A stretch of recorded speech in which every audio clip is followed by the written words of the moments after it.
Good morning, welcome to ABN breakfast news. ఏ ఆదర్శాల కోసం నిలబడ్డారని మీరు జాతిపిత అవుతారు సార్? ఇది తెలంగాణ సీఎం రేవంత్ రెడ్డి మాజీ సీఎం కేసీఆర్ను ప్రశ్నించారు. సార్ అనలేదు, నేను సార్ అంటున్నాను. ఎందుకంటే వాళ్ళందరూ ఆయన్ని సార్ సార్ అని పిలుచుకుంటారు. ఫోన్ ట్యాపింగ్ అంశంలో ఆ కేసులో కేసీఆర్ని విచారణకు పిలుస్తున్నారనగానే తెలంగాణ ఆత్మగౌరవానికి, తెలంగాణ అస్తిత్వం మీద మీరు చెయ్యి వేసినట్టే. నిన్న కూడా అన్నారు కేటీఆర్, మీరు కేసీఆర్ని టచ్ చేస్తే తెలంగాణ అస్తిత్వాన్ని టచ్ చేసినట్టే అని. రేవంత్ రెడ్డి ఏమంటారంటే, ప్రజాస్వామ్యంలో ఎవరైనా దేనికైనా అతీతులుగా ఉంటారా? మాజీ ముఖ్యమంత్రులు, పెద్ద పెద్ద రాష్ట్రాలకు పనిచేసిన సీనియర్ ముఖ్యమంత్రులు జయలలిత కానివ్వండి, లేకపోతే శిబు సోరెన్ కానివ్వండి, యడ్యూరప్ప, ఇలాంటి వాళ్ళందరూ విచారణలకు హాజరు కాలేదా? జిల్లా సెషన్స్ కోర్టులో జడ్జి ముందు చేతులు కట్టుకుని నిలబడలేదా? మీరు ఏం అతీతులు అవుతారు? నేరాలు చేసి విచారణకు పిలవద్దంటే అదేం ప్రజాస్వామ్యం అని ప్రశ్నించారు. అమెరికా నుంచి వచ్చిన తర్వాత ఆయన పాల్గొన్న మొదటి కార్యక్రమం రావి నారాయణ రెడ్డి స్మారక పురస్కారం సంబంధించి అవార్డు జస్టిస్ సుదర్శన్ రెడ్డికి ఇచ్చారు. సో ఆ కార్యక్రమంలో ప్రసంగిస్తూ కీలక వ్యాఖ్యలు చేశారు. అంటే ఇక్కడ నేను లేకపోయినా గమనిస్తున్నాను ఏం జరుగుతుందో. కొంతమంది ఈ మధ్య స్వయం ప్రకటిత జాతిపితలు తయారవుతున్నారు. భారత జాతిపిత ఆయన కోసం ఏమైనా ఉంచుకున్నారా? లేకపోతే తన కుటుంబ సభ్యులకి ఏమైనా అడిగారా? మీకేమో వేల కోట్ల డబ్బు, వ్యాపారాలు, 100 ఎకరాల భూములు, టీవీలు, పేపర్లు, కాంట్రాక్టులు, పదవులు, ఇవన్నీ పంచుకున్న వాళ్ళు అసలు ఉద్యమకారులా అని అక్కడికి వెళ్ళారు. ఉద్యమకారులు ఎవరు?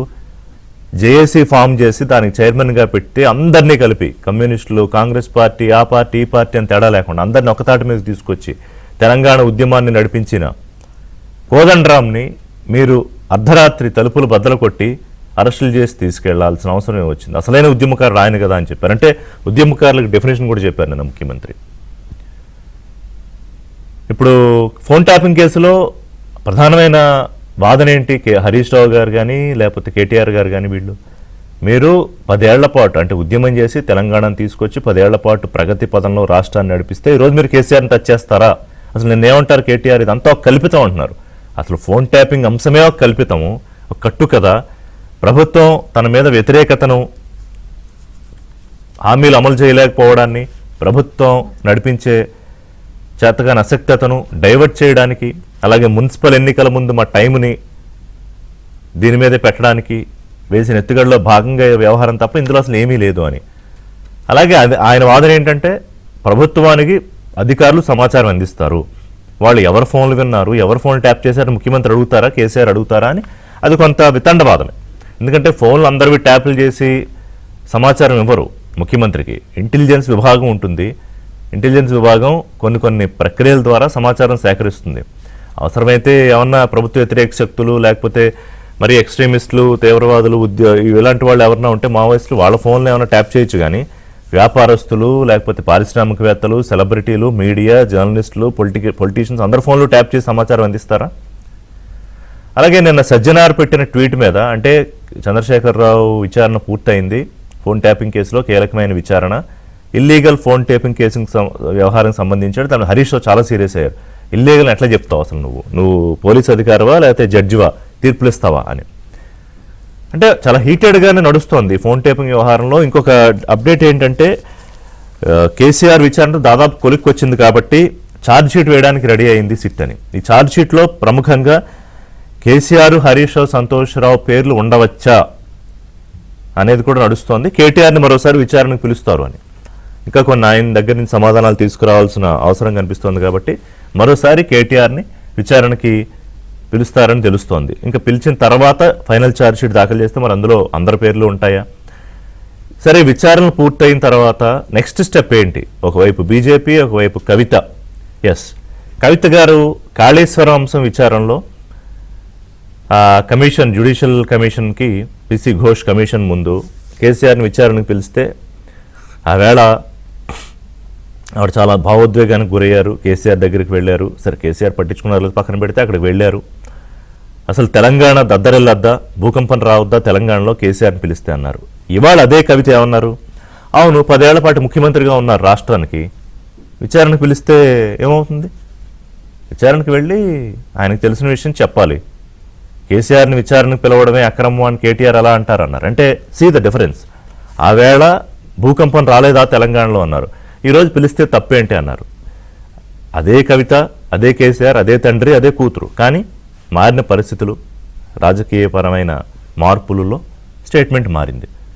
సరే, ఇంకా ఆవిడకి హార్వర్డ్కి రేవంత్కి ఫీజు ఎవరు కట్టారు, తర్వాత ఈ డొల్ల కంపెనీల ఈ 1000 కోట్లు ఏదో పెట్టుబడులు అన్నారు, ఆ కంపెనీలు కొన్నిటికి అసలు వెబ్సైట్లే లేవు అని చెప్పి ఆ అంశం కూడా లేవనెత్తారు. మరోవైపు బీజేపీ దీన్ని సాగదీస్తూనే ఉంటారా, విచారణ పేరుతో అరెస్టులు చేయరా అని మొదటి నుంచి అదే డిమాండ్ చేస్తున్నారు. అర్జెంటుగా ఎవరో ఒకళ్ళు ఇందులో పొలిటికల్ అరెస్ట్ చూపించాలి అనేది బీజేపీ డిమాండ్. కవిత బీజేపీ స్టేట్మెంట్లో ఒకటి ఏంటంటే కామన్ పాయింట్, బీఆర్ఎస్ నేతలు ప్రభుత్వంతో కుమ్మక్కయ్యారు. నేతలు కాదు, బీఆర్ఎస్ నేత, ఒక ముఖ్యమైన బీఆర్ఎస్ నేత కాంగ్రెస్ ప్రభుత్వంలో రేవంత్ రెడ్డి ముఖ్యమంత్రితో కుమ్మక్కయ్యారు. అది సేమ్ స్టాండ్ కవితకు కానీ ఇటు బీజేపీకి కానీ. అందుకే విచారణల పేరుతో తాత్సారం చేస్తున్నారు తప్ప అరెస్టులు జరగట్లేదు అని. కానీ మరి ఇంకో ఇప్పుడు నేను చెప్పినట్టుగా ఛార్జ్ షీట్లు వేయడానికి రెడీ అవుతున్నారు. కేటీఆర్ మళ్ళీ ఇంకోసారి పిలుస్తారంటున్నారు. కీలకమైన కేసీఆర్ విచారణ పూర్తయింది. అఫ్ కోర్స్ ఏదో ఒక యాక్షన్ అయితే, ఇప్పుడు సిట్ నిన్న విచారణ పూర్తయిపోయింది. ఈ ఇల్లీగల్ ఫోన్ ట్యాప్ వ్యవహారంలో సజ్జనార్ అన్న తర్వాత ఓకే విచారణ అయింది, వాట్ నెక్స్ట్? మీరు విచారణ చేశారు మొత్తం అధికారుల దగ్గర నుంచి కేసీఆర్ దాకా. ఇందులో మీకు ఏం సంబంధం ఉంది? మీరే ఆదేశాలు ఇచ్చారా? మరి పెద్ద ఆయన అంటున్నారు అది మీరా కాదా? ఇంతమంది విందు చేయి ఇవన్నీ అడిగారు, ఆయన అడిగారని చెప్పి. మరి తర్వాత ఏంటి? ఛార్జ్షీట్ వేసి అరెస్టులు చేస్తారా? చేయకపోతే మరి బీజేపీ కవిత చెప్పినట్టుగా ఇదేదో సాగదీసే వ్యవహారంగానే ప్రజలు కూడా అనుకునే అవకాశం ఉంటుంది. సరే, నేను మోడీ మీద కూడా కొంత అటాక్ చేశారు, political attack Revanth Reddy. Phone tapping అంశం విచారణ జరుగుతున్నప్పుడు ఒకవేళ అప్పటి ప్రభుత్వానికి ఏ సంబంధం లేకపోతే, కేసీఆర్ గారు ఆదేశాలతో ఫోన్ ట్యాపింగ్లు ఏమీ జరగకపోతే, ఇవాళ కేసీఆర్ విచారణకు పిలిస్తేనే తెలంగాణ ఆత్మగౌరవం, తెలంగాణ అస్తిత్వానికి తూట్లు పొడిచినట్టు అనే స్థాయిలో ఎమోషన్ని క్లియరప్ చేయాల్సిన అవసరం ఏముంటుంది అనేది ఒక చర్చ కూడా జరుగుతోంది. విచారణ అయ్యింది, ఎవరో అధికారులే బాధ్యులైతే వాళ్ళనే అరెస్టులు చేస్తారు, లేదా ఇందులో పొలిటికల్ ఇన్వాల్వ్మెంట్ ఉంటే దానికి సంబంధించిన అరెస్టులు జరుగుతాయి ఛార్జ్షీట్ అయిన తర్వాత.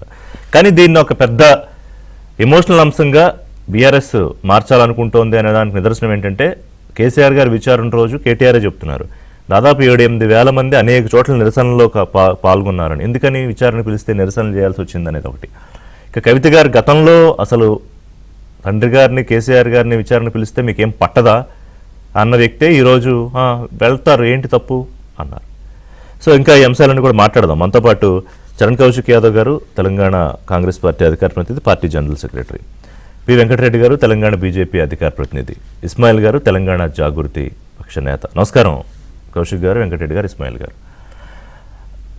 చరణ్ గారు, ఇప్పుడు ముఖ్యమంత్రి హార్వర్డ్లో వెళ్ళారు, ఆయన ఒక సర్టిఫికేట్ కోర్స్ చేయాలనుకున్నారు, చేశారు, తీసుకున్నారు, వచ్చారు. వచ్చిన తర్వాత మొట్టమొదటి కార్యక్రమంలో పాల్గొన్న తర్వాత డైరెక్ట్గా అసలు కేసీఆర్ తాలూకా అస్తిత్వము, ఆయన జాతిపిత లేకపోతే అసలు ఆయన ఉద్యమకారుడా అని అంటూనే ఇంకొక మాట అన్నారు, ప్రజలు అన్ని ఎన్నికల్లో ఓడించి మీరు మాకు అక్కర్లేదని చెప్పినప్పుడు హుందాగా ప్రజాపక్ష నుంచి తప్పుకుంటే గౌరవంగా ఉంటుంది అని. అంటే కేసీఆర్ ఎన్నికల నుంచి అసలు రాజకీయాల నుంచి రిటైర్ అయిపోవాలని చెప్తున్నారా రేవంత్ రెడ్డి గారు? టు బి స్టార్ట్ విత్ చాలా స్పష్టంగా ముఖ్యమంత్రి గారు ఎందుకు నిన్న మాట్లాడాల్సి వచ్చిందంటే, మొన్నటి నుంచి కేసీఆర్ గారిని ఎప్పుడైతే అదేవిధంగా ఫోన్ ట్యాపింగ్ వారిలో నోటీస్ ఇచ్చి పిలిచే ప్రయత్నం చేశారో, ప్రతిదాన్ని రాజకీయం చేసే ప్రయత్నం బీఆర్ఎస్ పార్టీ చేసింది. మొదటగా అడ్రస్ల మీద చేశారు. ఎందుకంటే అసెంబ్లీ రికార్డులో ఉన్న అడ్రస్లు 2, ఒకటేమో నందినగర్ హైదరాబాద్, 2 చింతమడక సిద్దిపేట జిల్లా సిద్దిపేట కాన్స్టిట్యున్సీ. ఈ 2 అసెంబ్లీ రికార్డులో ఉన్నాయి. హైదరాబాద్ లిమిట్స్ లో సిట్ ఉంది కాబట్టి హైదరాబాద్ నందినగర్లో విచారణ చేస్తామని చెప్పేసి వాళ్ళు నోటీస్ ఇచ్చారు. మొదటగా కేసీఆర్ గారు నోటీస్ కొంత టైం కావాలంటే టైం కూడా ఇచ్చిన పరిస్థితి మనం చూసినాం. కానీ కేసీఆర్ గారు నేనున్న ఫామ్ హౌస్కి వచ్చేసి మీరు విచారణ చేయని చెప్తే సిట్టు విచారణ చేయకుండా మేము హైదరాబాద్ లో చేస్తామని చెప్పేసి చెప్పడంతో ఇక్కడ హైదరాబాద్ కు వచ్చిన కేసీఆర్ గారు, దానికి సంబంధించిన బీఆర్ఎస్ పార్టీ నాయకులంతా కేసీఆర్ గారు జాతిపిత, కేసీఆర్ గారికి ఎట్ట నోటీసులు ఇస్తారు, అరెస్ట్ చేసి అగ్నిగుండం చేస్తాం, భూకంపం వస్తుందని చెప్పేసి పెద్ద ఎత్తున గలాడ క్రియేట్ చేసే ప్రయత్నం బీఆర్ఎస్ పార్టీ శ్రేణులు కావచ్చు, కేటీఆర్ గారు, హరీష్ రావు గారు, బీఆర్ఎస్ పార్టీ సంబంధించిన మాజీ మంత్రులు, Namaste Telangana, T news, Telugu scribe ఏదో అక్రమ కేసులు కాంగ్రెస్ ప్రభుత్వం పెడుతున్నట్టు, అక్రమంగా లేనిపోని కేసులు ఇరికిస్తున్నట్టు తెలంగాణ సమాజాన్ని తప్పుదారి పడిచే ప్రయత్నం బీఆర్ఎస్ పార్టీ సంబంధించిన శ్రేణులు చేసిన తర్వాత నిన్న రావినారాయణ రెడ్డి గారి పేరు మీద ఇచ్చే పురస్కారాన్ని పురస్కరించుకొని రావినారాయణ రెడ్డి గారిని గుర్తు చేసుకుంటూ, ఎందుకంటే వారు సర్వం త్యాగం చేసిన వ్యక్తి, 500 ఎకరాలు ప్రజల కోసం పంచిండు. అదే కాకుండా అత్యధిక మెజార్టీ తోటి పార్లమెంట్ పంపిస్తే నెహ్రూ కన్నా అత్యధికంగా ఓట్లు వచ్చినాయి కాబట్టి పార్లమెంట్ భవనం ఓపెన్ నెహ్రూ గారు చేయకుండా రావినారాయణ రెడ్డి గారితో చేపించిండు. అది ప్రజాస్వామ్యానికి పూర్తి స్ఫూర్తి, అది డెమోక్రసీ కాపాడే ప్రయత్నంలో ఆనాడు కాంగ్రెస్ ప్రభుత్వంలో వ్యక్తులు చేసిరు. ఇక్కడ తెలంగాణ రాష్ట్రంలో కూడా అదే చేస్తా ఉంటే నోటీసుల విషయంలో బీఆర్ఎస్ పార్టీ నాయకులంతా కూడా మేము తప్పు చేస్తాం కానీ మాకు నోటీసులు ఇవ్వద్దు, జాతి బీత ఉద్యమ నాయకుడు నోటీసు ఇస్తారా, మేము తప్పు చేస్తున్నా కూడా మీరు చూస్తూ ఊకోవాలని చెప్పి ప్రయత్నం బీఆర్ఎస్ పార్టీ శ్రేణులు చేశారు. కాబట్టి ముఖ్యమంత్రి గారు చాలా స్పష్టంగా జాతి బీత అంటే జాతి కోసం పనిచేస్తాడు, కుటుంబం కోసం పనిచేయడు, జాతి కోసం. కానీ నేను హరీష్ రావు ముఖ్యమంత్రి మాట్లాడిన తర్వాత మాట్లాడుతూ హార్వర్డ్ వెళ్ళారు, అక్కడి నుంచి సర్టిఫికేట్ తెచ్చుకున్నారు, మార్పు ఏం రాలేదు. అలాగే సుదర్శన్ రెడ్డి భావ ప్రకటన స్వేచ్ఛ గురించి మాట్లాడి తీరు గురించి మాట్లాడిన స్టేజ్ మీద వేదిక మీద నుంచే కేసీఆర్ని ఇట్లా మాట్లాడతారా? ఎస్, బరాబర్ జాతిపితే కేసీఆర్ అంటున్నారు హరీష్ రావు. ఏదో ముఖ్యమంత్రి మాట్లాడిన తర్వాత కూడా ఇప్పుడు అదే చెప్తా ఉన్నాం సార్, జాతిపిత అని చెప్పేసి వాళ్ళ కాళ్ళు ఇచ్చుకుంటే జాతిపిత కాదు కదా. జాతిపిత అనేవారు గాంధీ గారు ఉన్నారు. గాంధీ గారి కుటుంబం ఎక్కడుందో తెలియదు, గాంధీ గారు పోటీ చేయలేదు, గాంధీ గారు పదవులేదు. ఓన్లీ దేశ స్వతంత్రం కోసం జాతిని ఏకం చేసి దేశ స్వతంత్రం కోసం పనిచేసిన వ్యక్తి గాంధీ గారు. గాంధీ గారు జాతిపితని తరగతాలను ప్రకటించుకోలే. స్వతంత్రం రాకముందే 1947లో జాతిపిత అని చెప్పేసి ఆనాడు సుభాష్ చంద్రబోస్ గారు అదే ఒక మీటింగ్ లో ఆ మాట మాట్లాడడంతో జాతిపితగా నామకరణం అయింది. కాబట్టి గాంధీ గారికి సంబంధించి భారతీయ జనతా పార్టీ ఇప్పుడు చూడండి, గాంధీ గారి పేరు మీద నరేగా పథకానికి పేరు తీసేసి కూడా ఇప్పుడు అదేవిధంగా రామ్జీ పేరు పెట్టడం, ఇవన్నీ కూడా గాడ్సేను పూజించిన వాళ్ళను అదేవిధంగా భారతీయ జనతా పార్టీ కాపాడే ప్రయత్నం, అదే గాడ్సే వారసును రక్షించే ప్రయత్నం కూడా భారతీయ జనతా పార్టీ చేస్తాం. కాబట్టి ప్రజాస్వామ్యంలో కాంగ్రెస్ పార్టీకి మేము ప్రజాస్వామ్యంలో అందరికి ఓటు హక్కు ఇచ్చారు, అందరికీ ఒకే చట్టం ఇచ్చారు. కాబట్టి అది కేసీఆర్ గారికైనా మీకైనా తెలంగాణ ఉద్యమ కాలం నాటి రోజులు గుర్తొచ్చాయని కేటీఆర్ అన్నారు నేను మాట్లాడుతూ. ఏది ఆ వేళ బైక్ ర్యాలీలు నిరసనలు చూస్తే కేసీఆర్ కోసం ప్రజలు రోడ్ల మీదకి వచ్చిన తీరు పార్టీలు అని. మీరేమో అసలు ఆయనేమో మళ్ళీ ఉద్యమకాలం నాటి రోజులంటే మీరు అసలు కేసీఆర్ ఉద్యమకారుడే కాదు అనే కాడికి వచ్చారా ముఖ్యమంత్రి? సార్ ఇప్పుడు ఉద్యమకారులు అంటే మీరే మీకు నోటీస్ ఇచ్చినప్పుడే మీరు ఉద్యమకారులు అని ఎందుకు అంటా ఉన్నారు?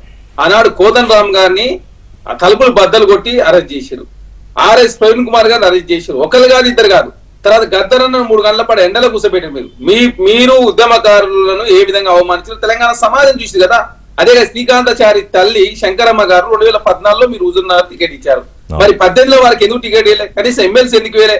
కల్వకుంట్ల ఖైదీ గారు ఓడిపోతే ఎమ్మెల్సీ ఇస్తారు, కల్వకుంట్ల ఖైదీ గారు 2 సార్లు ఎమ్మెల్సీ అవకాశం ఇచ్చారే, మరి శంకరమ్మకు ఎందుకు అవకాశం వేయలేదు? మీరు మీకు ఉద్యమకారులు అంత ప్రేమ చూపిస్తారు కదా, ఎందుకు 1200 మంది అమరులేని చెప్పిన మీరు ఎందుకు మరి 800 మందికి పరిహారం ఇచ్చి మిగతా వాళ్ళకి ఎందుకు ఇవ్వలేకపోయారు?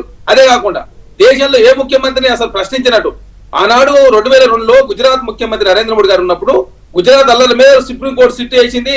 ఆ నరేంద్ర మోడీ గారు మొదటిసారి ముఖ్యమంత్రి విచారించారు. తర్వాత లల్లు ప్రసాద్ యాదవ్ గారు, తర్వాత జయలలిత గారు, తర్వాత శిబు సోరెన్ గారు, కేజ్రీవాల్ గారు, యడ్యూరప్ప గారు, ప్రకాష్ గారు, చాలా మంది దేశంలో చాలా మంది ముఖ్యమంత్రులు విచారించరు, అరెస్ట్ చేసిరు, జైల్లో పెట్టిన పరిస్థితి కూడా మనం చూసినాం. కానీ తప్పు చేసిన తన మన అనే భేదమే ఉంటుంది. ఖచ్చితంగా ప్రజాస్వామ్యంలో ప్రజాస్వామ్యబద్ధంగా నోటీసులు ఇచ్చి విచారణ చేస్తుంటే తప్పు చేశారా తప్పు చేయలేదా ఇంకా నేరం ప్రూవ్ అయిందా లేదా అంశాలన్నీ కూడా చర్చ జరుగుతుంది కదా మాట్లాడదాం. ఇస్మాయిల్ గారు, నిన్న కవిత గారు విచారణకు పిలవడం తప్పు కాదు అన్నారు. నిన్న చాలా అంశాలు మాట్లాడుతూ మీడియా ప్రతినిధులతో మాట్లాడుతూ, అంటే అంత చేంజ్ వాయిస్లో. ఎప్పుడు కాళేశ్వరానికి సంబంధించి పీసీ ఘోష్ కమిషన్ విచారణకు వెళ్లే ముందు మాట్లాడిన కవిత గారు, ఇవాళ మాట్లాడిన కవిత గారు ఒకళ్లే, కేసీఆర్ కుమార్తె.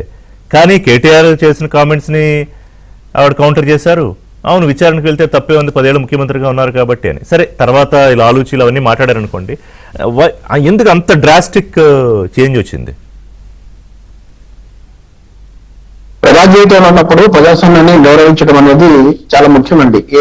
ఎవరైనా ఒక నాయకుడైనా ప్రజాప్రతినిధి అయినా ప్రజాస్వామ్యంలో ప్రజాస్వామ్యాన్ని గౌరవించాలి. ఒకటి, ఆ రోజు కవితక్క మాట్లాడిన సందర్భం లోపల అసలు సూత్రధారులు ఎవరు, పాత్రధారులు ఎవరు, ఆయన మీద ఈ రకమైనటువంటి ఆరోపణలు రావడానికి కానీ ఆయనకి ఈ రకమైన పరిస్థితి రావడానికి కారణమైన వాళ్ళు ఎవరు అనే విషయం ఇప్పటికైనా గుర్తించండి. ఒకవేళ ఆయన మీద ఇంత పెద్ద ఆరోపణ వస్తే కూడా స్పందించలేని పరిస్థితిలో ఉన్నారు అనేటటువంటి హితవు చెప్పడానికి ఆమె ప్రయత్నం చేసినారు. ఆ రోజు చాలా జాగ్రత్తలు చెప్పే ప్రయత్నం చేసినారు. కానీ వాళ్ళకు వినపడలేదా, కనపడలేదా, లేదంటే పట్టించుకోవాలని అనుకోలేదా, లేదు పాత్రధారులుగా ఉండి ఉన్నారా మనకు తెలియదు కదా ఆ రోజున్న పరిస్థితి. అసలు వాళ్ళు తర్వాత జరిగిన పరిణామాలు ఇక మీకు తెలుసు, దాని గురించి మనం మాట్లాడుకోవాల్సిన పరిస్థితి. కానీ నిన్న జరిగిన పరిణామంలో చాలా విచిత్రంగా విడ్డూరంగా ఉన్నది ఏమిటంటే, ఎవరు చట్టానికి అతిథులు గారు, ఎవరు కూడా ఈ ప్రజాస్వామ్య దేశంలో ఒక ఆరోపణ వచ్చినప్పుడు కానీ, లేదంటే నిందితుడని తేలినప్పుడు కానీ విచారణకు రావాల్సిందే, విచారణలో పాల్గొనాల్సిందే, వాస్తవాలు ఏంటో నిగ్గుదేలాల్సింది. అధికారులు నిష్పక్షపాతంగా గమనించాలి. ఎవరైతే ఆరోపణలు ఎదుర్కొంటున్నారో వాళ్ళు నిందితులా కాదా, లేకపోతే ఆరోపణలు అబద్ధమా నిజమో చెప్పే ప్రయత్నం చేయాలి. కానీ ఇది ఎట్లా ఉంది అని అంటే, ఇప్పుడు ఇక్కడ తెలంగాణ రాష్ట్రం కోసం కొట్లాడిన సందర్భం వేరండి. తెలంగాణ రాష్ట్రం కోసం కేవలం కేసీఆర్ గారు వెంట ఇప్పుడు మాట్లాడుతున్న వాళ్ళు కాదు. ఇంకొకటి, అసలు తెలంగాణ ఉద్యమం మొదలుపెట్టింది కూడా వీళ్ళు కాదండి. 69లోనే 400 మందికి పైగా అమరులు తమ ప్రాణాలు త్యాగం చేసినారు. ఆ తర్వాత ఆ పరంపర కొనసాగుతూ ఆ ఉద్యమం అట్లా కొనసాగుతూ వచ్చింది. ప్రతి సందర్భం లోపల ఇక్కడ ఉద్యమాన్ని ఉవ్వెత్తున ఎగసిపడేటట్టు చేయడానికి చాలా మంది యోధులు ఉద్యమకారులు ఇక్కడ ప్రయత్నం చేశారు. ఇది తెలంగాణ సాయుధ పోరాటాలు, రైతాంగ పోరాటాలు జరిగినటువంటి నేల ఇది. ఇక్కడ ఎవరు కొత్తగా వచ్చి ఉద్యమాన్ని నేర్పి లేకపోతే వీళ్ళ నాయకత్వంలో ఉద్యమం జరగలేదు. సో తెలంగాణ జాగృతి కూడా కేసీఆర్ ని ఉద్యమ ఛాంపియన్ కాదు, జాతిపిత కాదు అని చెప్తోందా? ఇప్పుడు నేను చాలా స్పష్టంగా చెప్పదలుచుకుంటున్నా, తెలంగాణ సప్పండ వర్గాల ఉద్యమ ఫలితంగా సాధించబడినటువంటి రాష్ట్రం. 1200 మంది పైగా అమరులైతే ఆ అమరుల త్యాగాల పునాదుల మీద నిర్మితమైనటువంటి రాష్ట్రం ఇది. ఇదే సందర్భం లోపల కేసీఆర్ గారు ఈ ఉద్యమంలో పాల్గొన్నారు.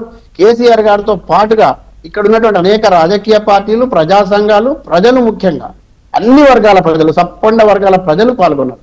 ఈ ప్రజా సమూహాలన్నీ పాల్గొంటున్నప్పుడు కొంతమంది తప్పకుండా ఆయా సంఘాలకు, ఆయా పార్టీలకు నాయకత్వం వహించే అవకాశం ఉంటుంది. కేసీఆర్ గారు ముందు వరుసలో ఉన్నాడు అని చెప్పడానికి మాకేం అభ్యంతరం లేదు. ఆయన కూడా తప్పకుండా ఈ ఉద్యమంలో ఉన్నారు, అంతవరకు ఓకే. కానీ జయశంకర్ లాంటి వాడు జాతిపిత కావాలి అనేటువంటి భావన మాలాంటి వాళ్ళకి చాలా మందికి ఉంటుంది. జాతిపిత అంటే జయశంకర్ అనుకుంటాం తప్ప ఏ ఒక్క రాజకీయ పార్టీ నాయకుడికో ఆ క్రెడిట్ దక్కాలని మేము కోరుకోము. ఎందుకంటే నిస్వార్థంగా ఉద్యమించిన వాడు, కనీసం పెళ్లి చేసుకోలేదు, ఈ రాష్ట్రం కోసం, ఈ రాష్ట్రం రావాలని కలలు కన్నటువంటి గొప్ప సిద్ధాంతకర్త జయశంకర్ గారు. ఆయనను కాదని ఇంకొకరి జాతిపిత అని ప్రకటించుకుంటే అది ఏమంటారు, అది వాళ్ళ విజ్ఞతకే వదిలేద్దాం. కానీ ప్రజలు ఎవరు పేరు పెట్టలేదే జాతిపిత అని, ప్రజలు ఎవరు కోరుకోలేదే. ఒక రాజకీయ పార్టీ అనుకుంటే సరిపోతుందా? హరీష్ రావు గారు మళ్ళీ దాన్ని ఇన్సిస్ట్ చేశారు.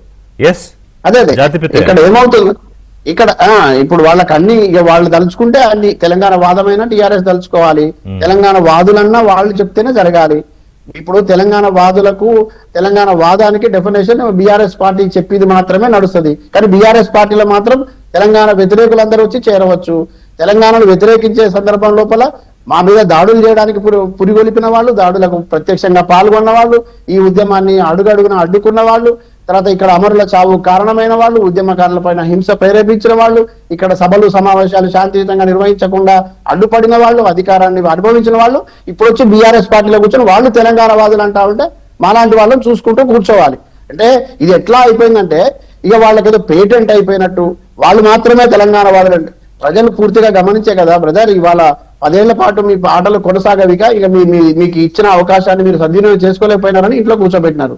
ఇప్పటికైనా మార్పు తెచ్చుకొని ప్రజలు ఏం కోరుకున్నారో, ప్రజల ఆలోచనలు ఎట్లా ఉన్నాయో ఆలోచనలకు అనుగుణంగా ముందుకు సాగితే మీరు కూడా రేవంత్ రెడ్డి గారు చెప్పిన వాటితో ఏకీపిస్తున్నారా? 1000 కోట్ల ఆస్తులు, వ్యాపారాలు, 100 ఎకరాల భూములు, టీవీలు, పేపర్లు, కాంట్రాక్ట్లు. నేను నికార్సైన తెలంగాణవాదిగా మాట్లాడుతున్నా బ్రదర్. మేము కోరుకున్నది ఈ తెలంగాణ రాష్ట్రం వస్తే మా ఆత్మగౌరవం నిలబడుతుందని ప్రధానంగా పోరాడినాము. తర్వాత ఇక్కడ నీళ్లు, నిధులు, నియామకాలు ఎట్లయితే అనుకున్నామో అవన్నీ నెరవేరాలని కోరుకున్నాం. మరీ ముఖ్యంగా అమరులు ఆశించినటువంటి ఫలితాలు సాధించాలని మేము అనుకున్నాం. కానీ వ్యక్తిగత ప్రయోజనాలు చేకూరాలని కానీ, వ్యక్తులకు ప్రయోజనాలు చేకూరాలని కానీ, కేవలం కొంతమందికి మాత్రమే ఆస్తులు కూడబెట్టుకోవడం కోసం ఈ తెలంగాణ ఉపయోగపడాలని కానీ, లేదంటే కొంతమందికి మాత్రమే రాజ్యాధికారంలో భాగం ఉండాలి, మిగతా కొట్లాడిన వాళ్ళందరికీ ఉండకూడదని మేము కోరుకోలేదు. మేమే కాదు, ఈ ప్రాంతంలో ఏ తెలంగాణ వాది కూడా అట్లా కోరుకోలేదు. రేవంత్ రెడ్డి గారు ఇవాళ మాట్లాడినా, లేకపోతే ఇంకో రాజకీయ పార్టీ వాళ్ళు మాట్లాడినా, ఇవాళ వాళ్ళ మాట్లాడడం కంటే కూడా నికార్సైనటువంటి తెలంగాణ వాదుల మనోభావాలకు సంబంధించిన అంశం, వాళ్ళ పోరాటాలకు సంబంధించినటువంటి ఫలితాలు ఇవ్వలేదనే ఆవేదనకు సంబంధించిన అంశం. ఇది ఇంకా రాచరికంలో ఉన్నట్టు అహంకారం తగ్గకుండా వాళ్ళేదో అట్లా కాదు. ఇప్పుడు మొన్నటి వరకు కవిత గారు బీఆర్ఎస్ లోనే ఉన్నారు. తెలంగాణ జాగృతి మొదటి నుంచి పెట్టి నడిపిస్తూ ఉన్న పొలిటికల్ అఫిలియేషన్ బీఆర్ఎస్ తోనే కాబట్టి వారు ఎంపీ ఎమ్మెల్సీలు ఉన్నారు. ఎనీవే మంత్రిగా చేయకపోయినా ఇప్పుడు మరి తనకి తగలదా రేవంత్ రెడ్డి చేసిన కామెంట్స్? వ్యాపారాల్లో భాగం వేల కోట్లు, లేకపోతే టీవీలు, పేపర్లు, బంగళాలు, పదవుల కంపెనీలు, అంటే అసలైన ఉద్యమకారులని పక్కన పెట్టి కోదండరామ్ లాంటి వారి ఒక ఎమ్మెల్సీ వస్తే సుప్రీంకోర్టు దాకా వెళ్ళి ఆపించేసి మీరు మాత్రమే పదవులు పంచుకుంటారా అని. బ్రదర్ మీరు కూడా ఏమనుకోవద్దు. మీరు నేను గతంలో జర్నలిస్ట్ గా నేను కూడా పనిచేసి ఉన్నాను. నేను ఒక సంస్థలో పనిచేస్తున్నాను బ్రదర్ అనుకుందాం బ్రదర్. మీరు ఇప్పుడు ఒక సంస్థలో పనిచేస్తున్నారు. ఆ సంస్థ నియమ నిబంధనలకు అనుగుణంగా అక్కడ ఉన్నటువంటి పరిస్థితికి అనుగుణంగా పనిచేయాల్సి ఉంటుంది. మనం దాన్ని ఎవరు అవునన్నా కాదన్నా ఒప్పుకోలేదు సత్యం. తర్వాత టిఆర్ఎస్ పార్టీలో ఉన్నప్పుడు కూడా బ్రదర్ కవితక్క ఆవేదన అంతా అదే కదా. ఆమె నిజాయితీగా ఉండమని కోరింది, నిబద్ధతతో పాలన చేయమన్నది, ఈ అక్రమార్కుల ఆట కట్టించమని చెప్పింది. ఇంటి గుట్టు బయటకు పడకుండా ముందు సర్దుకుందాం, ఈ పరిస్థితి నా దృష్టికి వచ్చింది, ప్రజల వైపు నుంచి ఆలోచించే వ్యక్తిని నేను.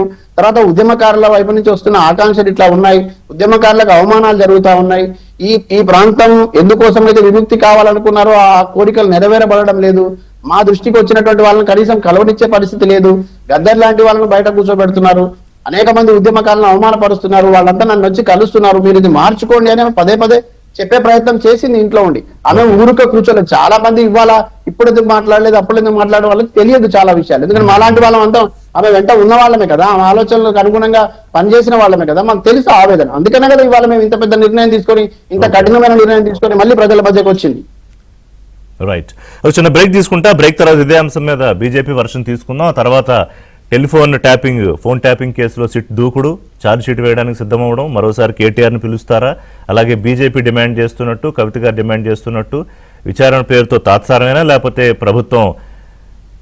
ప్రభుత్వం నియమించిన సిట్ ముందుకెళ్ళి అరెస్టులు చేస్తుందా, అలాగే సజ్జనారు ఇంకా కోర్టులో తేలకుండానే దీన్ని ఇల్లీగల్ ఫోన్ ట్యాపింగ్ అని, దీని కేసీఆర్ లింక్ అని అండం మీద హరీష్ రావు వ్యక్తం చేసిన ఆగ్రహం, ఇవన్నీ కూడా మాట్లాడదాం. రెడ్డి గారు, ఫోన్ ట్యాపింగ్ అంశంలో విచారణ జరగడంపై మీరు విమర్శలు వ్యక్తం చేస్తున్నారు, లేట్ అవ్వడం మీద, అలాగే లాలూచి వ్యవహారం రాజకీయం అంటున్నారు. దాని గురించి మాట్లాడదాం. బిఫోర్ దట్ రేవంత్ రెడ్డి గారు నిన్న జాతిపిత అంటే ఎవరు, ఉద్యమకారులు అంటే ఏంటి అనే దాని గురించి మాట్లాడారు. హరీష్ రావు గారు, కేటీఆర్ గారు ఆ తర్వాత కూడా ఎస్ జాతిపితే అని చెప్పి అంటున్నారు. అలాగే తెలంగాణ ఆత్మగౌరవం అస్తిత్వానికి కేసీఆర్ విచారణకి లింక్ పెట్టడాన్ని ఎట్లా చూడాలి? ఋషి గారు, ముందుగా మీకు అలాగే ఏబిఎన్ వీక్షకులకి ప్యానెల్ మిత్రులకి నమస్కారం. జాతిపిత అంటే ఎవరిని అంటారు ఋషి గారు? సెల్ఫ్ ప్రొక్లైమ్డ్ జాతిపితలు అంటే ఎవరైనా అనుకోవచ్చా?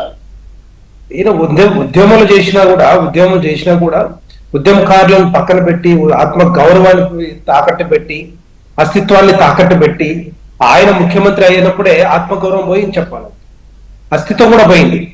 ఆయన ఎవరు ఒక సామాజిక వర్గాన్ని చెందిన వ్యక్తిని ముఖ్యమంత్రి చేస్తానని చెప్పిన వాళ్ళు ఎస్సీ వర్గానికి, అలాంటిది మరి చేయకుండా ఆ రోజు మరి ఆత్మగౌరవం కానీ అస్తిత్వం వెళ్ళిపోయింది. ఈ సెల్ఫ్ ప్రొక్లైమ్డ్ జాతిపితలు అనేటోళ్ళు ఎక్కువైపోతున్నారు ఈ రోజుల్లో. ఓ ట్రంప్ అన్నట్టుగానే నాకు పీస్ అవార్డు ఇవ్వాలి, నేను ఒక 4-5 యుద్ధాలను ఆపినని చెప్పి ఏదైతే మొత్తుకుంటా ఉన్నాడో, అదే విధంగా ఈ రోజు బీఆర్ఎస్ పార్టీ నాయకులు కూడా హరీష్ రావు గారు కానీ, లేకపోతే కేసీఆర్ గారు, కేటీఆర్ గాని జాతిపితలు, మా జాతిపిత. ఎవరు జాతిపిత? నాకు అర్థం కావట్లేదు. ఎప్పుడు పోయింది జాతిపిత? ఎవరిని అంటారు? 1000 ఎకరాలు సంపాదించి 100 ఎకరాల ఫామ్ హౌస్లు కట్టుకొని వ్యాపారాలు చేసుకోవాలని జాతిపితలు అంటారా?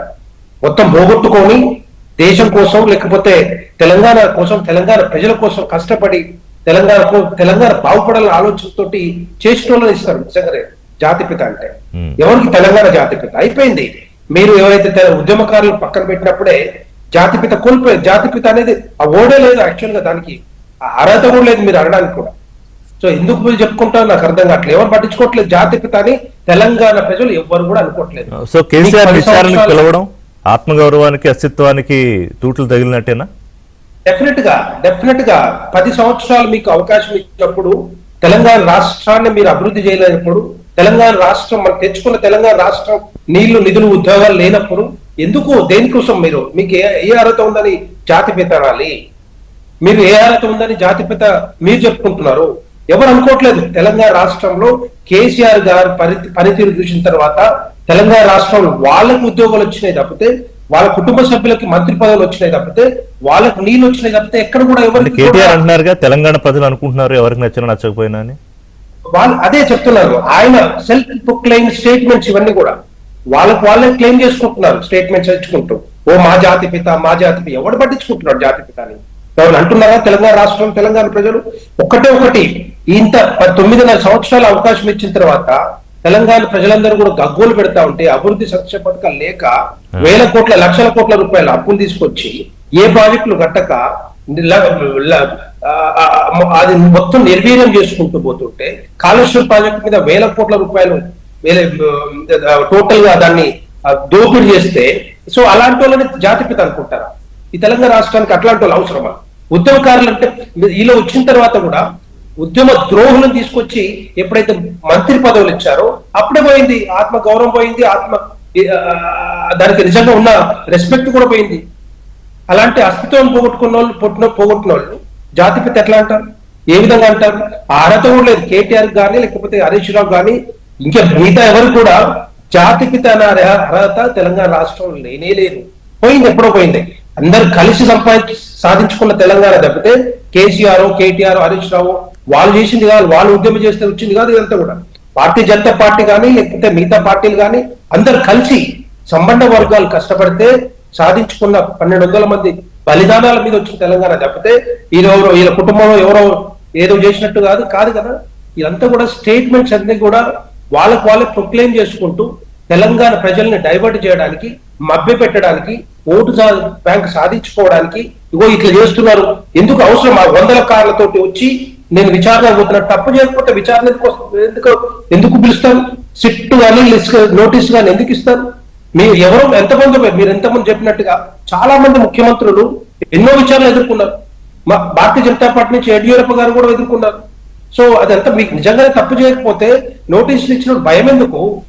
భయపడాలి ఎందుకు? అసలు అటు పిలవకూడదని కదా. అసలు కేసీఆర్ సిట్ నోటీసులు ఇవ్వడం ఏంటి అనే దగ్గర కదా అసలు ప్రశ్న. ఇస్తా ఎవరు ఉద్యమ ఛాంపియన్ సంభూతుడా నోటీసులు ఇవ్వకపోవడానికి? ఈయన ఏమన్నా దేవుడా, లేకపోతే ఇంకేమన్నా తెలంగాణ పెద్ద ఏదో చేసినట్ట? ఈ 10 సంవత్సరాలు మీరు చేయలేని వాళ్ళు మీరు ఎందుకు ఏ విధంగా అనుకుంటారు? డెఫినెట్ గా తప్పు చేయనప్పుడు భయం ఎందుకు?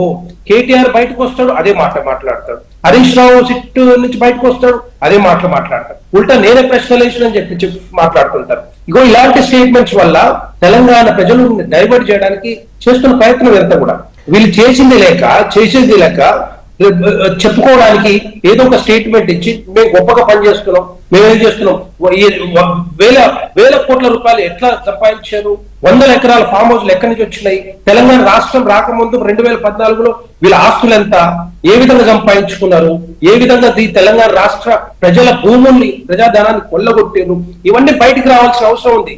దీనికోసమని కాంగ్రెస్ పార్టీకి ఓటేస్తే కాంగ్రెస్ పార్టీ కూడా ఏం చేస్తున్నది? పేరుకు విచారణ అంటది, 2 సంవత్సరాలు విచారణ చేస్తారు, దర్యాప్తు చేస్తారు, రిపోర్ట్ తెచ్చుకుంటారు. కాళేశ్వరం మీద ఏమైంది? హరీష్ రావుని విచారణ చేశారు, కేసీఆర్ విచారణ చేశారు, మీ దగ్గరికి వచ్చింది కదా. అదే అక్కడికి వస్తున్నాం. మేము విచారణకు అటెండ్ అయినాం, హాజరైనాం, మేము చెప్పినాం, మేము తప్పు చేయలేదు, అధికారులు తప్పు చేశారు అంటారు. ఇప్పుడు అది ఏమైంది? రిపోర్ట్ వచ్చిన తర్వాత కొండల్లోవి ఎలకను పట్టినట్టుగా ఎలకను కూడా పట్టకుండా కాంగ్రెస్ పార్టీ, కాంగ్రెస్ ప్రభుత్వం విచారణ చేసి రిపోర్ట్ తీసుకొచ్చిన తర్వాత కాళేశ్వరం మీద 94,000 కోట్ల రూపాయలు ఖర్చు పెట్టి దోపిడీ జరిగితే అక్కడ ఎంక్వైరీ వేయమని మేము ఎప్పటి నుంచో సిబిఐకి ఎంక్వైరీ డిమాండ్ చేశాం. కాళేశ్వరం కీపింగ్ అసైడ్ ఇట్, ఇప్పుడు ఫోన్ ట్యాపింగ్ విషయంలో మీకు అనుమానాలు ఎందుకు? ఇవాళ బీఆర్ఎస్, కాంగ్రెస్ కుమ్మక్క రాజకీయాలని బీజేపీ స్టాండ్ అసలు ఏంటి? దానికి మూలం ఏదో ఉండాలిగా. ఇప్పుడు విచారణ చేశారు, అధికారుల స్థాయి అయిపోయింది, కేసీఆర్ దాకా విచారణ వచ్చేసింది, అయిపోయింది. అది కూడా రేపో మాపో ఛార్జ్ షీట్ వేయడానికి రెడీ అవుతున్నారు. ఇప్పుడు కాళేశ్వర ప్రాజెక్టు మీద ఏదైతే విచారణ జరిగి రిపోర్ట్ ని తీసుకొచ్చిన తర్వాత వీళ్ళ చేతుల్లో బంతి ఉంటే, వీళ్ళ కోట్ల బంతి ఉంటే, వీళ్ళు అరెస్ట్ చేయకుండా, వీళ్ళు వాళ్ళ జైల్లో పెట్టకుండా వాళ్ళు ఏం చేశారు? సుందిళ్ళ అన్నారం వదిలేసి మేడిగడ్డ మీద 24,000 కోట్ల రూపాయల ఏదైతే అక్రమాలు జరిగినో దాని మీద మాత్రమే వేశారు. మేము అడిగింది ఏంది? మొత్తం కాళేశ్వర ప్రాజెక్టు మీద ఎంక్వైరీ చేయమన్నాం, రిపోర్ట్ తీసుకురమ్మన్నాం. ఎక్కడ 24 కోట్ల మీద మీరు విచారణ ప్రారంభించండి. సిబిఐ అంతా సమాచారం తీసుకుంది కదా. అదే చెప్తున్నా వీళ్ళు ఎందుకు భయపడతా ఉన్నారు? కాంగ్రెస్ పార్టీ మొత్తం కాళేశ్వరం ప్రాజెక్టు మీద ఎందుకు విచారణ చేయలేదు, ఎందుకు దర్యాప్తు చేయలేదు? ఓన్లీ మేడిగడ్డ మీద ఎందుకు చేసారు?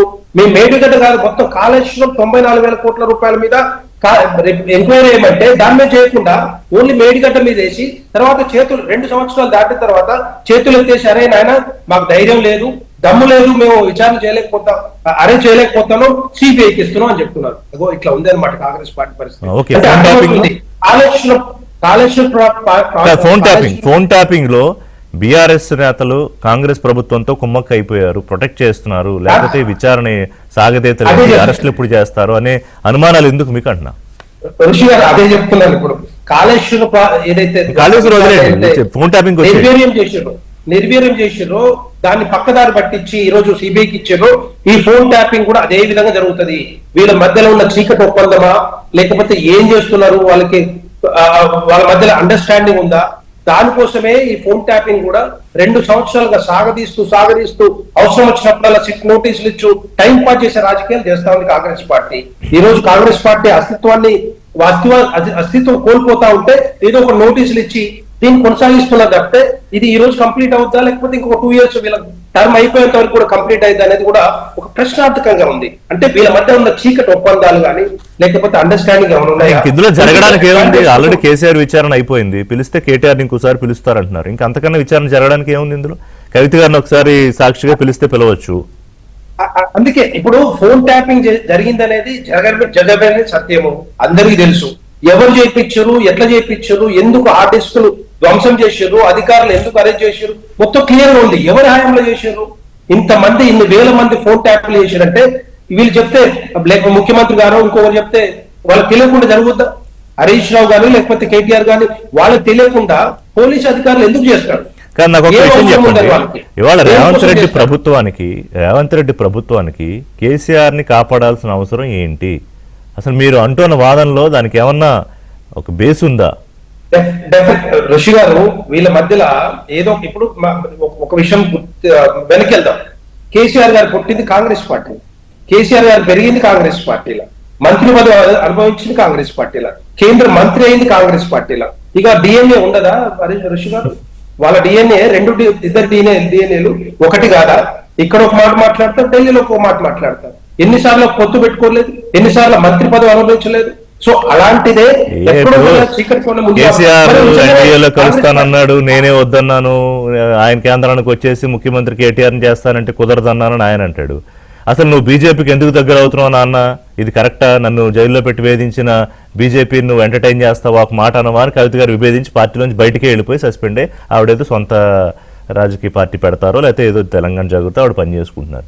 అసలు మీరు ఒక అర్థం పర్థం లేని వాదన తీసుకుని వస్తున్నట్లేదా?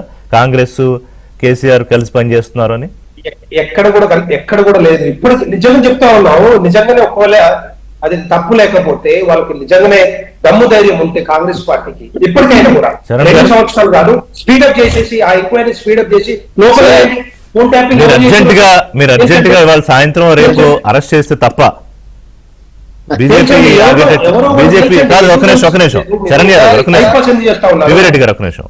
యాదవ్ గారు అర్జెంట్ గా మీరు ఏదో ఒక పొలిటికల్ అరెస్ట్ చూపిస్తే తప్ప మీ మీద నింద లాగేటట్లేదు బీజేపీ.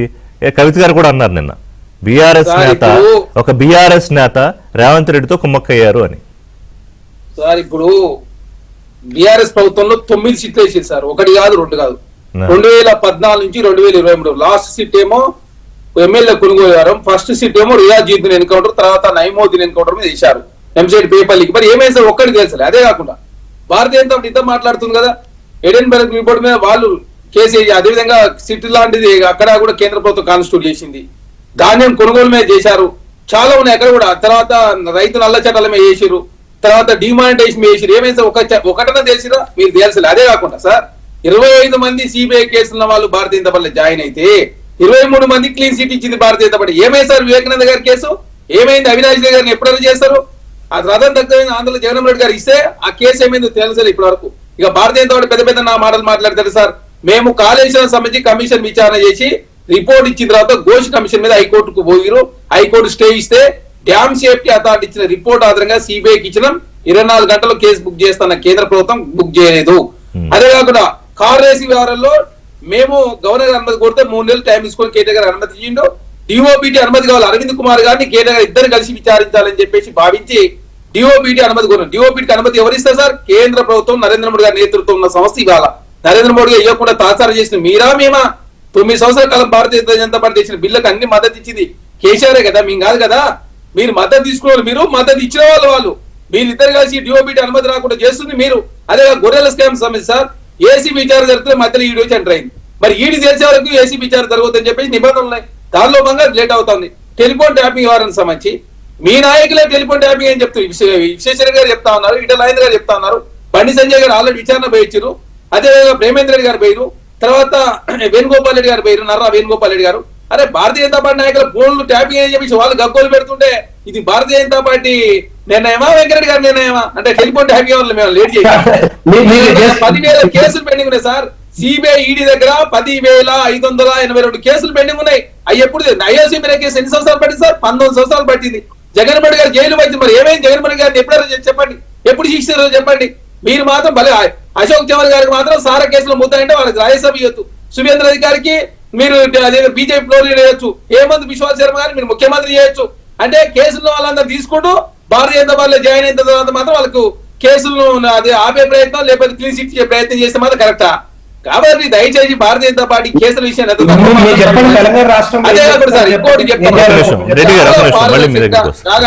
చాలా పారదర్శకంగా తెలంగాణ రాష్ట్రంలో కాంగ్రెస్ ప్రభుత్వం ముందు సిట్టుకు పూర్తి అధికారాలు ఇచ్చి తెలంగాణ రాష్ట్ర ఎవరిలో ఫోన్లు ట్యాపింగ్ అయినా వాళ్ళందరి ఫోన్ల ట్యాపింగ్ అయిన వాళ్ళందరికీ కూడా డేటా సమీకరించే ప్రయత్నాలు బాగా సాక్ష్యాలు సమకూర్చే ప్రయత్నం జరుగుతుంది.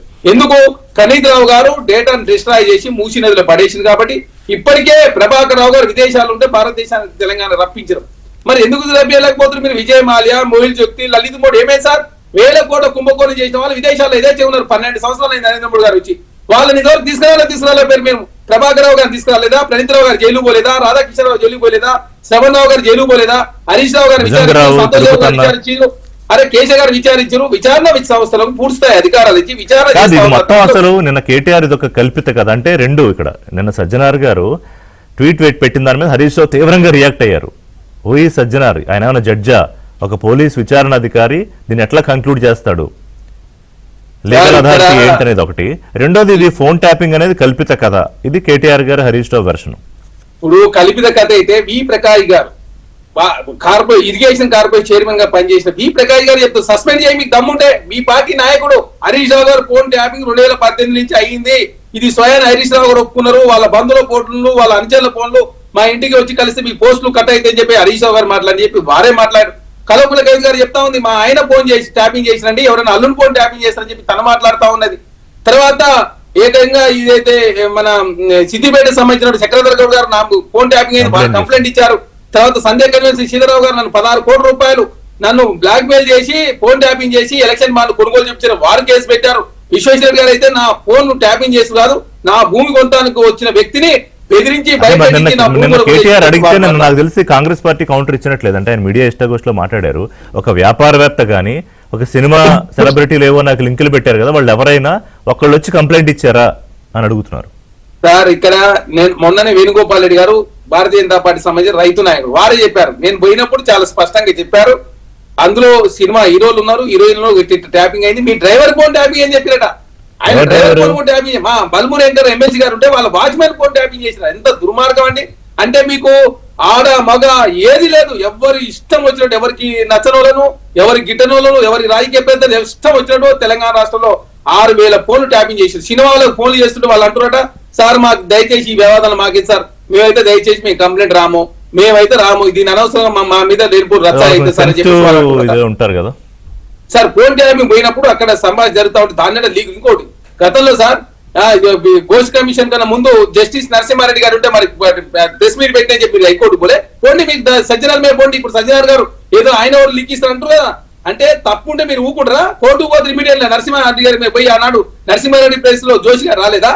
అంటే మీరు ఏదన్నా అంటే బీఆర్ఎస్ పార్టీ ఏం చేసినా కరెక్ట్, వాళ్ళు టెండర్లు ఇచ్చినా కరెక్ట్, ఎక్సైజ్ కు టెండర్లు ఎవరైనా తీసుకున్నా కరెక్ట్.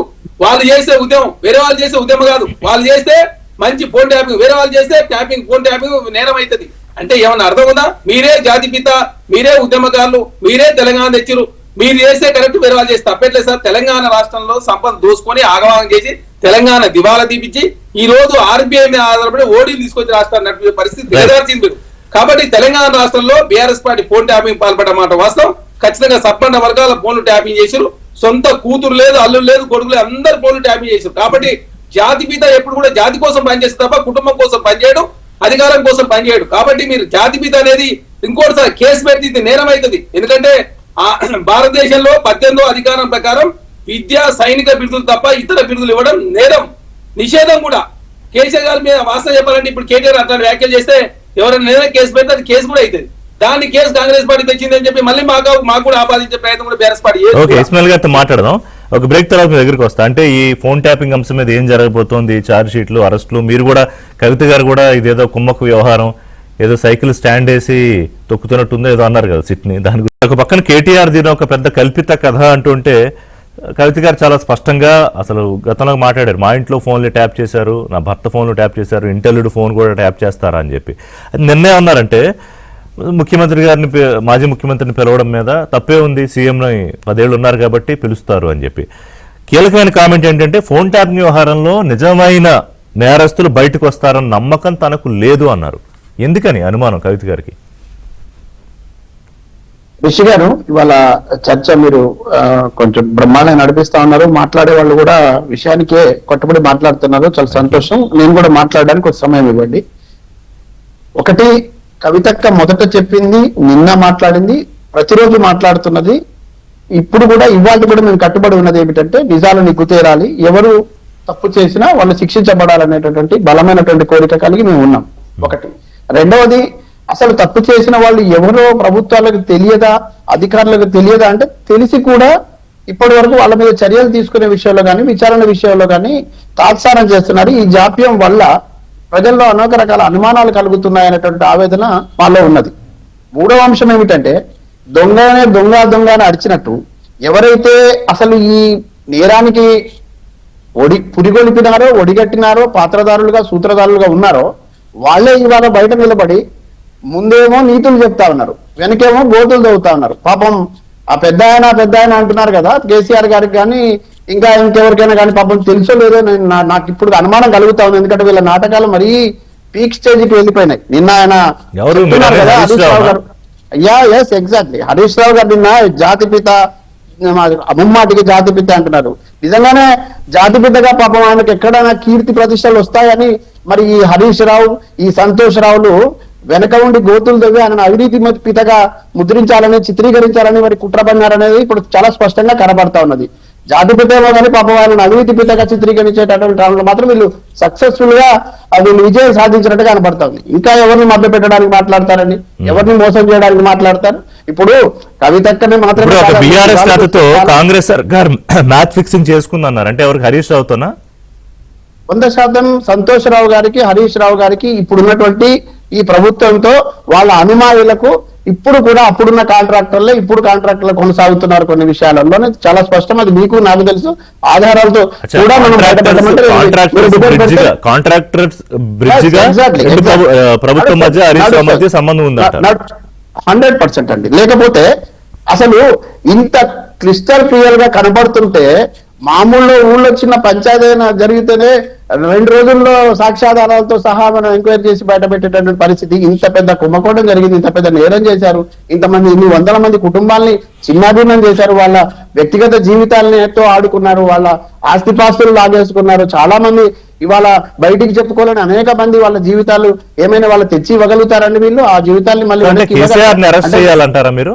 అంటే విచారణ లేకుండా ఇంతవరకు సాగదీయకుండా కేసీఆర్ ముందే అరెస్ట్ చేయాలన్నా?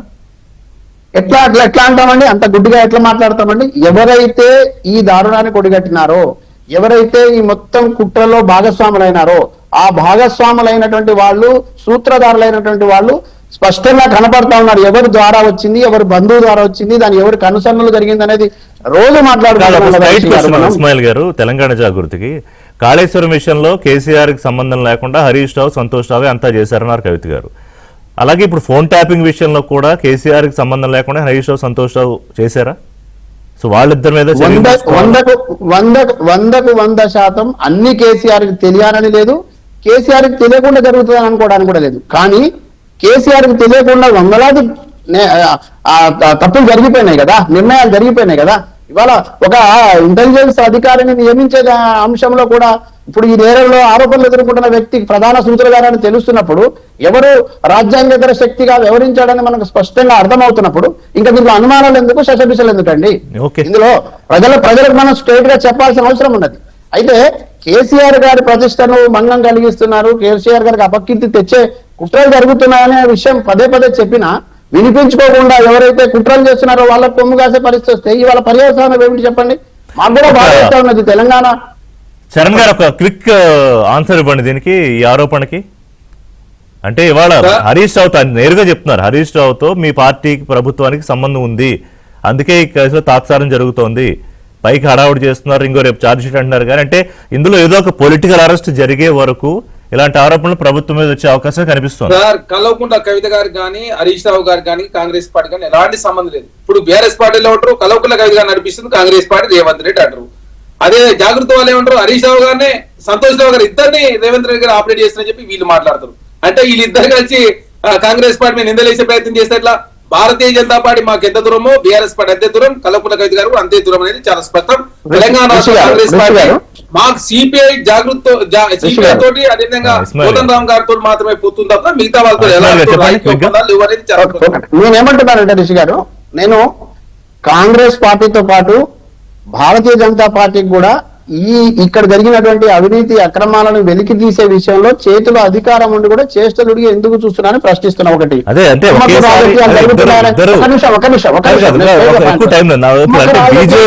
బీజేపీ కాంగ్రెస్ ఇద్దరు కూడా ప్రొటెక్ట్ చేయాలని చూస్తున్నారు బీఆర్ఎస్, అంతే కదా మీరు చెప్పదలుచుకుంది? 100%. నేను ఎందుకు చెప్తున్నాను కూడా చెప్తా. ఇప్పుడు ఎందుకు చెప్తున్నాను, నాకు ఒక్క నిమిషం టైం. నేను ఎందుకు అంటున్నా అంటే 30 seconds. రిషి గారు ఇక్కడ తెలంగాణ ఈ దేశంలో అంతర్భాగమా కాదండి? ఇదేమన్నా పాకిస్తాన్ లో ఉందా? తెలంగాణ రాష్ట్రం కేంద్ర ప్రభుత్వం ఆధీనంలో ఉంది కదా ఈ రాష్ట్రం కూడా. ఇక్కడ జరిగినటువంటి ప్రజలకు సంబంధించిన కష్టం వచ్చినా నష్టం వచ్చినా తీర్చాల్సిన